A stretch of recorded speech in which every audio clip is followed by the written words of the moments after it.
Welcome back everyone to another tutorial. Today we're going to see how to increase send-in limit on Remitly. To do so, you need to get verified on the Remitly service, and here's how to get verified. First thing first, verification is required on Remitly to increase transfer limits, access all services, and comply with regulatory requirements. First thing first, open the Remitly app on your phone and log in with your account. Tap My Remitly on the app and then select Identity Verification. Now enter your full legal name as it appears on your ID, then provide your date of birth, address, and phone number.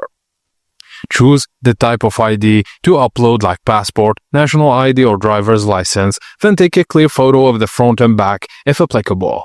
Ensure the details are clearly visible and match your personal info.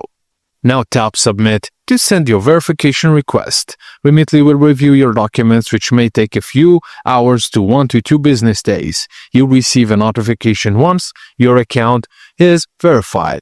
Just note that verification is required to send larger amounts. Ensure your documents are valid and not expired, and if your verification is rejected, check the documents for clarity and resubmit. Once verified, you can send larger amounts, use more payment methods, and access all Remitly features. Thank you guys for watching, and please don't forget to like and subscribe for more.